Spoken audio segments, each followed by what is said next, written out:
Jaya Savannah here, strategy coach for holistic businesses. I got a reader-submitted question from Nakia Campbell. She's a licensed massage therapist in Tullahoma, Tennessee. And Nakia wants to know, how do I make myself needed and necessary in massage? I want to focus on relaxation, not clinical massage for my niche. And that's a great question. And I'm going to give you the answer in today's video.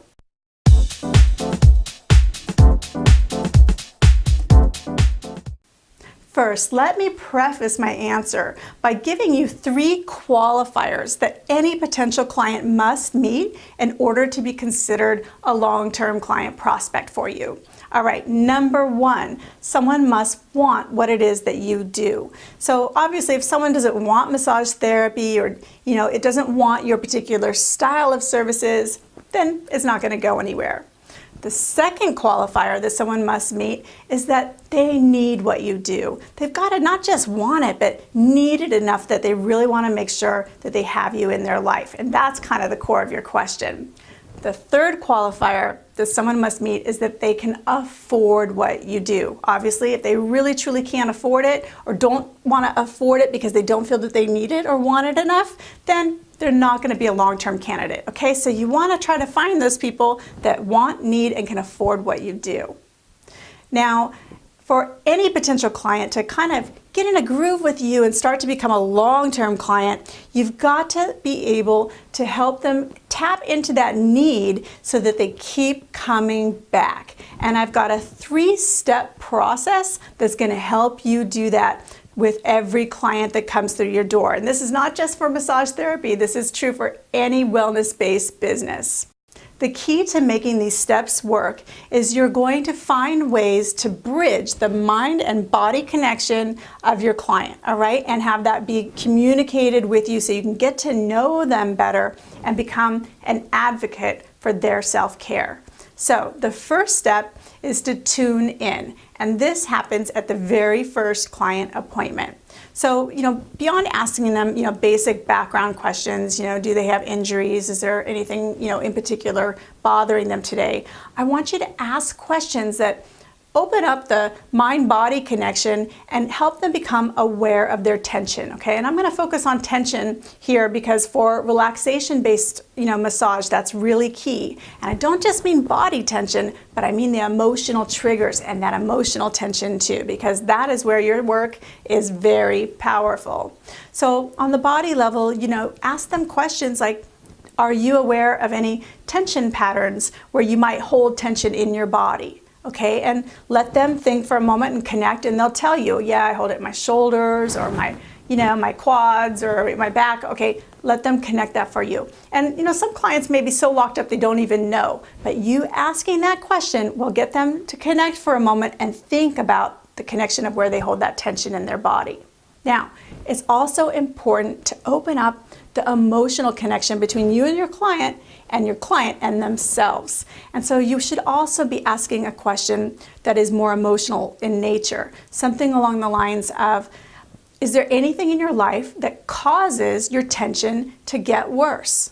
Right? Something, ask them to, kind of flip through the Rolodex in their mind about what triggers their tension, okay? And that's often really the case. Someone will say, oh yeah, whenever I have a bad day at work, I just feel it right in my neck. Or, they'll have a certain situation that triggers them, okay? You want to find out what their triggers are and hold that space for them to communicate that with you. In fact, sometimes, you might be the only person they tell these things to. It's a very important bridge between you and your client, all right? As they're starting to understand what their tension is and to trust you to hold that space. Now, so tuning in, that's your step 1. The next step comes at the end of that first session, all right? And this is where you're going to explain to them what you discovered as you were working on their body. I call this the turning on, okay? So you tuned in, and now you're gonna turn them on to what's happening in their body. And so after you've done that work on their body, you will have noticed where their tension patterns are. And it may or may not even be the same as what they identified. You know, quite often as practitioners and even us as consultants and coaches, you know, someone will come in with what's called a presenting problem, but once you dig in a little bit, you see there's actually something else underneath it. So if you have something like that you've discovered in your work looking at their body, share that with them. You will teach them so much about their body. So explain, yes, I saw the shoulder pain you were talking about, but I also noticed that your right hip is tense, and that I think is helping to pull on your shoulders and make it worse, all right?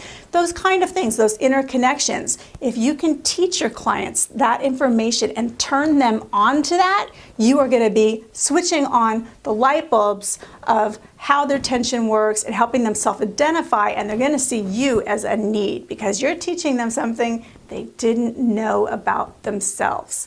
Now, the other part of turning them on is that you want to make a good recommended treatment schedule for their next appointment, all right? So you're going to take what you learned about their body and you're going to make a recommended time for them to come back. And that might not be the standard 30 days or 6 weeks or whatever your practice is that you feel is an average for someone in good shape. It might be that they need to come in about 3 days from now. Maybe they should come once a week for a month, all right? Whatever it is, you know, don't be shy about making the best recommended treatment protocol you can to help them get over their tension and get into a healthier state, all right? And if they can't afford to come that much, they'll tell you, but I want you to make the best recommended protocol you can to help get that tension down and get their body feeling amazing, all right? Now, step 3 is where you are going to give them a tune-up at their next session, okay? So when they come back in